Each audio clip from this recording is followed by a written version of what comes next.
Doctor Vishnu Mishra आपके लिए लेके आया हूँ BSc nursing course full detail. BSc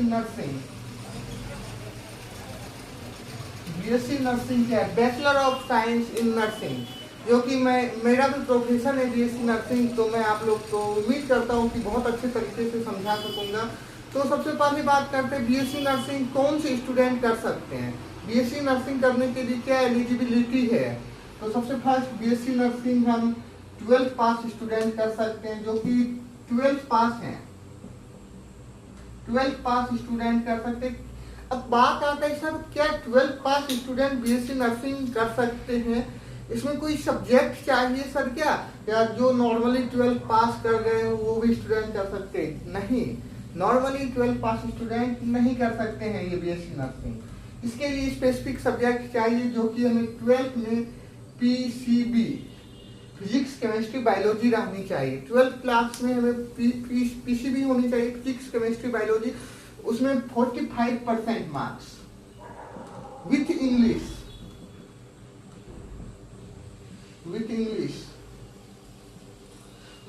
45% marks होनी चाहिए। और ये अभी के समय के लिए सबसे पॉपुलर कोर्स जिसे हम बोलते हैं वो बीएससी नर्सिंग है। और इसमें इस पॉपुलर होने का कारण भी है दोस्तों, ये इतना पॉपुलर है, इसका कारण भी है। क्यों ये पॉपुलर है? क्योंकि इसमें भाई स्कोप है तो पॉपुलर होगा ही। तो सबसे पहले हम बात करते हैं इसमें हम क्या सब बन सकते हैं। पहले तो बीएससी नर्सिंग कौन से स्टूडेंट कर सकते हैं? जिसके पास बायोलॉजी रहे 12th पास में, वो बीएससी नर्सिंग कर सकते हैं। अब इसमें हमें स्कोप क्या है, स्कोप जान लेते हैं। उसके बाद हम इसके एग्जाम कौन से होते हैं हमारे बिहार में, उसके बारे में जानेंगे। सबसे फर्स्ट स्कोप CHO, इसके द्वारा हम कम्युनिटी हेल्थ ऑफिसर बन सकते हैं। कम्युनिटी हेल्थ ऑफिसर हम उसे कहते हैं जो कि एक कम्युनिटी में रहता, और आपके भी कम्युनिटी में CHO होंगे, उसे हम कम्युनिटी हेल्थ ऑफिसर कहते हैं। सेकेंड स्कोप हम इसका देखते हैं, हम इसमें स्टाफ नर्स बन सकते हैं किसी भी हॉस्पिटल में। स्टाफ नर्स बन सकते हैं। थर्ड स्कोप, बहुत सारे स्कोप है, मैं अभी कुछ स्कोप 6-7 स्कोप आपको बताऊंगा, उसके बाद बहुत सारे स्कोप हैं। इसका थर्ड स्कोप मैं आपको बताता हूँ। थर्ड स्कोप हम इसमें क्या बन सकते हैं, इसमें हम रेलवे में जा सकते हैं। रेलवे में वैकेंसी आते हैं, RRB का वैकेंसी आता है, रेलवे का वैकेंसी आता है, इसमें हम जा सकते हैं। हम चौथा स्कोप हम इसका देखते हैं। चौथा स्कोप हम इसमें चौथा स्कोप नर्सिंग टीचर बन सकते हैं। इसके लिए हम बीएससी नर्सिंग के बाद 2 साल का MSc कर लेंगे। MSc करने के बाद हम नर्सिंग टीचर बन सकते हैं। किसी भी कॉलेज, किसी भी यूनिवर्सिटी में जाके हम एज ए नर्सिंग स्टूडेंट को, पैरामेडिकल स्टूडेंट को पढ़ा सकते हैं। ये तो हमारा 4 स्कोप हो गए।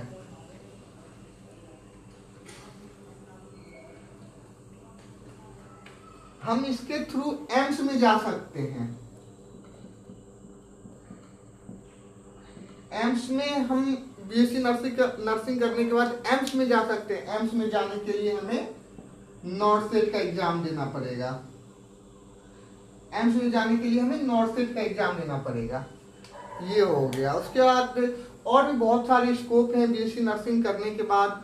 कोई भी स्टूडेंट ऐसा है कि बैठा नहीं रहता है इस कोर्स करने के बाद। तो अब देखिए हॉस्पिटल में क्या, अगर मान लीजिए हॉस्पिटल में अभी वैकेंसी नहीं आई है बीएससी नर्सिंग के लिए, मान लीजिए अभी वैकेंसी नहीं आई है, तो हम प्राइवेट में क्या कर सकते हैं। प्राइवेट में हम एज ए हॉस्पिटल में as a staff, nursing staff joining कर सकते हैं। उसमें भी हमारा सैलरी बहुत अच्छा होता है नर्सिंग स्टाफ के लिए। और इसमें अभी हमारे बिहार में इसका जो एंट्रेंस एग्जाम होता है ना, एंट्रेंस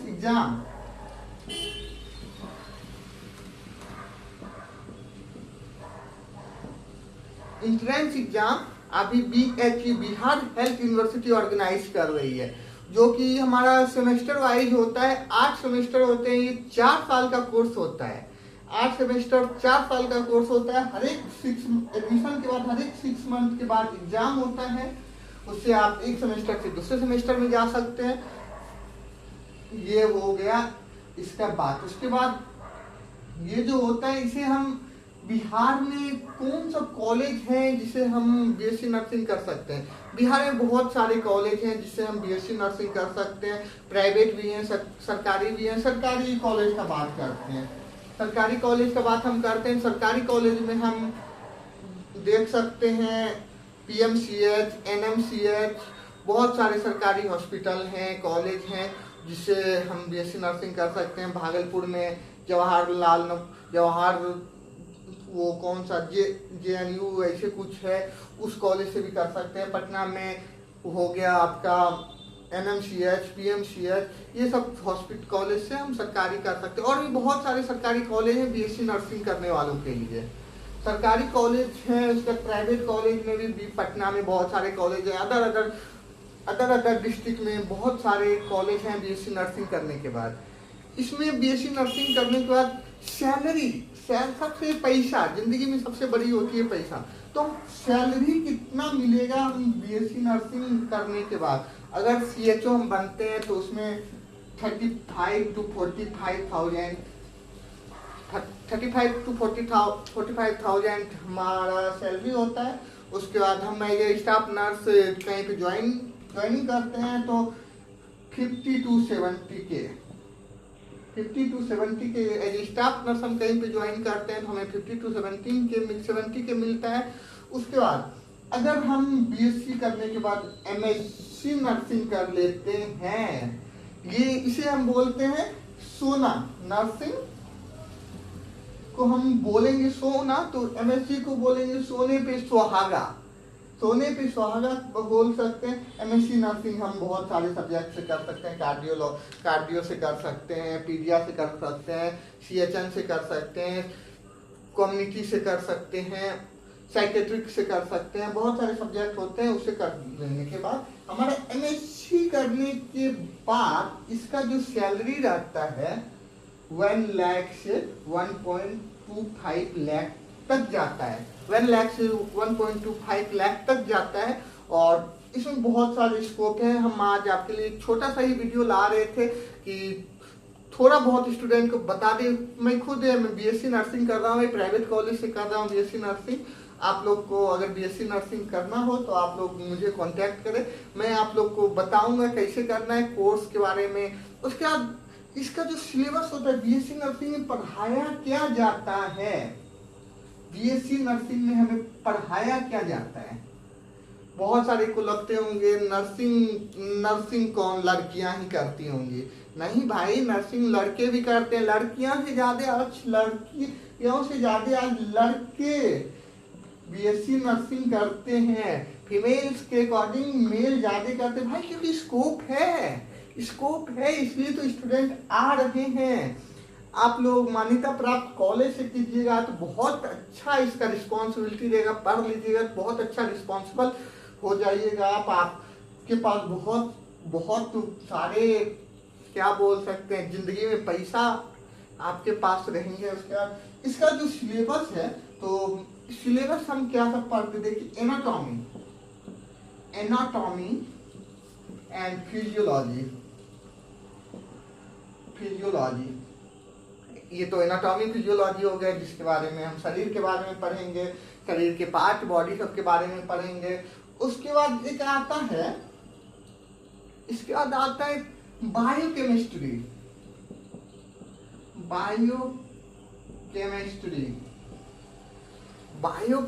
भी इसे पढ़ना पड़ता है। माइक्रोबायोलॉजी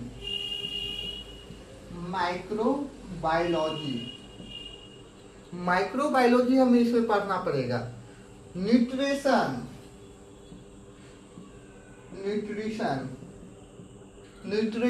हमें इसमें पढ़ना पड़ेगा। साइकोलॉजी, पेशेंट को समझने के लिए मुझे साइकोलॉजी भी पढ़ना पड़ेगा। ये तो हो गए 1 2 3 4 5 सब्जेक्ट। उसके बाद छठा सब्जेक्ट हमारा कंप्यूटर हमें पढ़ना पड़ेगा इसमें। उसके बाद हमें इसमें पढ़ना पड़ेगा surgical nursing. MASN medical surgical nursing, ये 2 वॉल्यूम में पढ़ाया जाता है। Medical surgical nursing first, medical surgical nursing second. तो मैं यहाँ पे लिखता हूँ MSN फर्स्ट एंड सेकेंड। उसके बाद MHN,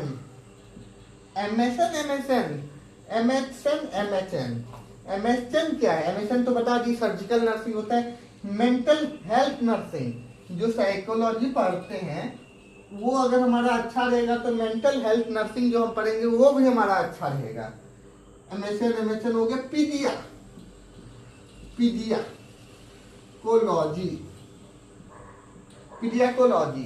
पीडिया, इसे हम बच्चों के बारे में पढ़ते हैं। रिसर्च हम जो नर्सिंग में भी रिसर्च, अब सारे कोर्स में रिसर्च होता है, सारे डिग्री में, सारे जैसे इंजीनियरिंग में भी रिसर्च करना पड़ता है, इसमें भी बहुत सारे होते हैं, इसमें भी हमें रिसर्च पढ़ना पड़ेगा। उसके बाद होता है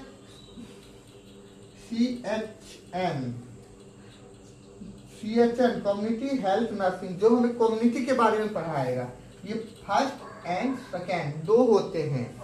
उसके बाद आता है OBG, ऑब्स्टेट्रिक्स होते हैं, इसे OBG हमें पढ़ना पड़ेगा। गायनेकोलॉजी